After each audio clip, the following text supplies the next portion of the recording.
నిజంగా జగన్ గారు చేసినన్ని పథకాలు ఈ రాష్ట్రంలో అమలు చేసినటువంటి హామీలు ఎప్పుడైనా మీ జీవితంలో చంద్రబాబు గారు ఎప్పుడైనా మీరు చేయగలిగారా? ఎప్పుడన్నా చేయగలిగారా? ఎలక్షన్ ముందు ఇవ్వటం, ఎలక్షన్ తర్వాత తప్పించుకొని తిరగడం. ఇప్పుడు అదే జరుగుతుంది కదా. 9 నెలల కాలంలో ఏమి ఇవ్వలేదు కదా. అలాంటి మీరు ఇంకా జగన్ గారిని ఎలా విమర్శిస్తారండి? నిన్న ఆయన చెప్తా ఉన్నాడు, విద్యామంత్రి అట ఆయన చెప్తా ఉన్నాడు లోకేష్, ఈ చూడండి అన్ని పథకాల మీద జగన్ పేరు. మరి మీ హయాంలో మీరు చేసినటువంటి ఇదిగోండి,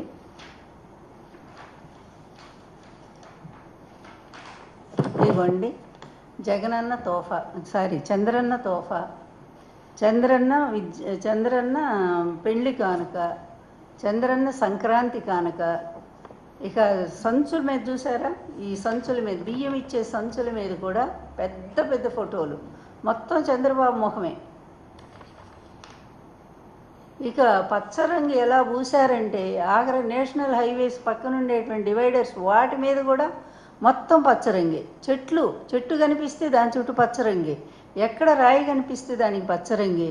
ఇంతగా పిచ్చి ప్రచారం చేసుకున్నటువంటి మీరు మరి ఈరోజు జగన్మోహన్ రెడ్డి గారు విమర్శిస్తారు. జగన్మోహన్ రెడ్డి గారు తీసుకొచ్చినన్ని సంస్కరణలు ఎప్పుడైనా మీకు జీవితంలో తెలుసా అండి? అసలు చంద్రబాబు ఆయన కొడుకు లోకేష్ ఇద్దరిని అడుగుతా ఉన్నాను, ఏనాడైనా సరే రాష్ట్రం కోసం, అభివృద్ధి కోసం, ప్రజా సంక్షేమం కోసం మీరు 45 ఏళ్ళ ఇండస్ట్రీని గొప్పగా చెప్పుకుంటూ ఉన్నారు. ఈ 45 ఏళ్ళ ఇండస్ట్రీలో మీరు సాగించినటువంటి దురాచారాలు, అన్యాయాలు, అవినీతి, అది చెప్పాలంటే ఒక పెద్ద పుస్తకమే అవుతుంది, ఒక పెద్ద గ్రంథమే అవుతుంది. ఆల్రెడీ నేను రాశాను, అందులో ఉన్నాయి, చాలా ఉన్నాయి ఇతను చేసిన అవినీతి పనులన్నిటి గురించి కూడా. అందువల్ల మీరు వచ్చి ఈరోజు ఓ పతివ్రతలాగా, వృద్ధనారీ పతివ్రత అని ఒక సామెత ఉంది. అసెంబ్లీలో ప్రతిపక్షం లేదు కనుక మిమ్మల్ని మీరు పొగుడుకుంటా ఉన్నారు, మేము బూతులు మాట్లాడి అన్ని ఎటుపోతాయండి? చంద్రబాబు గారు ఎంత భయంకరమైనటువంటి తిట్లు తిట్టించారండి. మీ పట్టాభి కానివ్వండి, మీ పార్టీలో వాళ్ళు, మీ సోషల్ మీడియా కానీ ఎంత భయంకరమైన పోస్టులు అండి. భారతమ్మ గారిని మొన్న కూడా ఎంత హీనంగా తిడుతూ ఉన్నారండి మీరు. ఇంత దారుణమైనటువంటి తిట్లు తిట్టడానికే ఒక నాంది పలికినటువంటి వాళ్ళు మీరు.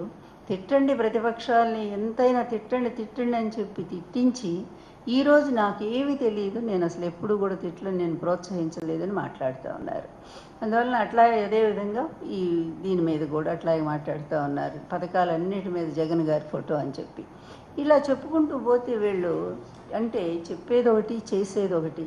కక్ష సాధింపు నా జీవితంలో లేదంటాడు, 3వ పాయింట్. ఈయన జీవితంలో రాజకీయ కక్షలు లేవట. రాజకీయ కక్షలు నీకు లేనిది ఎప్పుడు చంద్రబాబు?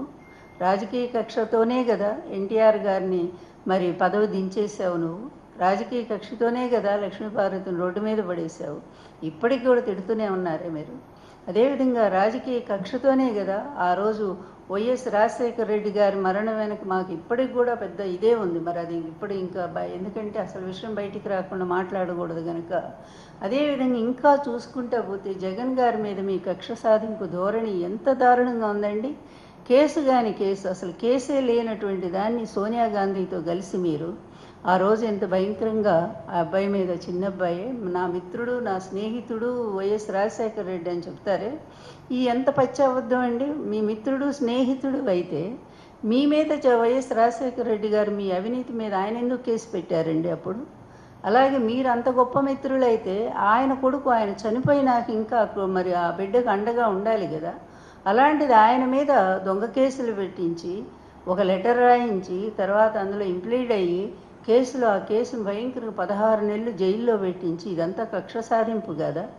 ఈరోజు ఏంటండి, మీరు రాకముందే, ఇంకా ప్రభుత్వం ఏర్పాటు కాకముందే ఎన్ని హత్యలు జరిగినాయండి. వినుకొండలో పాప మా ముస్లిం అబ్బాయిని అతి దారుణంగా, రాషిద్ అనుకుంటా పేరు, అబ్బాయి పేరు రషీద్, ఆ అబ్బాయిని ఘోరంగా చేతులు నరికి, అబ్బా అసలు ఇప్పటికి కూడా దుఃఖం వస్తుంది నిజంగా ఆ దృశ్యము తలుచుకుంటేనే. అలా అంత భయంకరమైన హత్యలు ఎవరి టైంలో చెలరేగిపోయినాయండి. అప్పుడు కూడానండి 95లో 96లో జరిగిన రాయలసీమలో హత్యలు ఒకేసారి 14 మందిని హత్య చేశారు. ఆ అబ్బాయి పేరు నేను చెప్పను. అంతమందిని హత్య చేసిన అతను వెనకున్నది ఎవరు? మీరే కదా.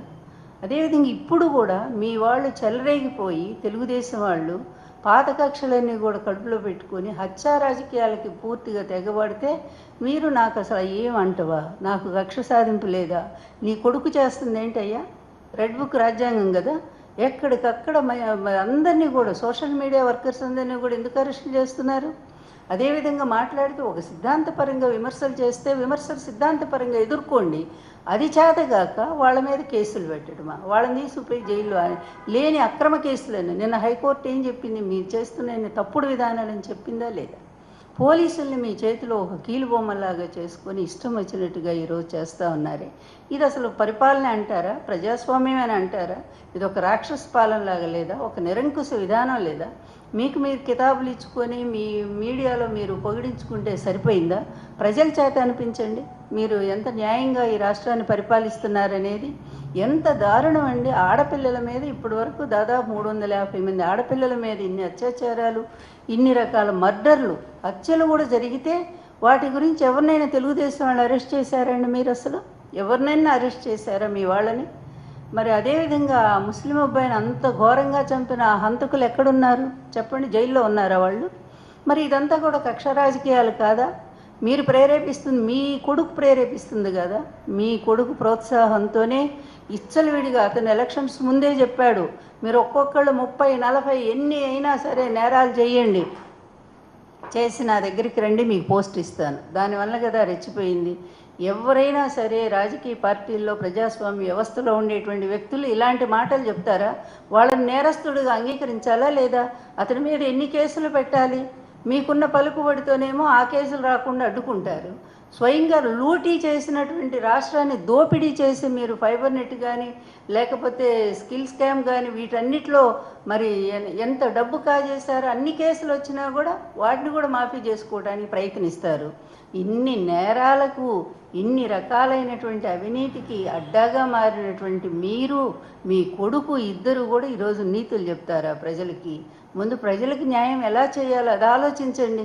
అంతే తప్ప ఇంతమందిని ఒక కక్షపూరితంగా ఇంతమందిని అరెస్ట్ చేయించడం, పోసాని మురళీ గారిని కానీ లేకపోతే వంశీని కానివ్వండి, మీకంటే ఎక్కువ తిట్లు వాళ్ళు తిట్టారా? కొడాలి నాని కానీ ముందు మీరే కదా ప్రారంభించారు. భయంకరమైన తిట్లు మీరు ప్రారంభించారు. వాళ్ళ కుటుంబాల మీద దాడి చేశారు, వాళ్ళ మహిళల్ని రోడ్డుకి ఇడ్చారు. ఇన్ని రకాలుగా చేసినటువంటి మీరు ఏమీ తెలియదా మీకు? ఇప్పుడు పాపం ఎంత శుద్ధపూసలండి, ఎంత పతివ్రతలాగా మాట్లాడుతూ ఉన్నారు మీరు. అందువల్ల మీ నేరాలు, ఘోరాలు అన్నీ కూడా ప్రజలందరికీ తెలుసండి. అందువల్ల పరిపాలన చేతగాక ఒక అసమర్థులైనటువంటి మీరు, మీ కొడుకు ఇద్దరూ కూడా ఈరోజు దారుణంగా డైవర్షన్ పాలిటిక్స్కి ఎక్కడికక్కడ ఒక్క పథకంలోనైనా జగన్తో పోటీగా మీరు నిలబడండి చూద్దాం. ఒక్క పథకంలోనైనా. నిన్నే కదా మీరు అనౌన్స్ చేశారు ఆయన దిశ యాప్ని తీసుకొచ్చి శక్తి అంట. ఏమన్నా సిగ్గుందా అసలు చంద్రబాబుని? 45 ఏళ్ల ఇండస్ట్రీ అనేది ఇందుకు ఆ పనికి వచ్చేది కాపీ కొట్టడానికా?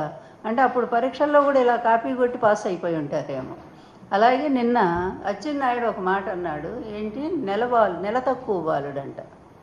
జగన్ గారిని ఉద్దేశించి నెల తక్కువ బాలుడు కనుకనే ఈ విధంగా చేస్తున్నాడని ఏదో మాట్లాడాడు అచ్చెన్నాయుడు.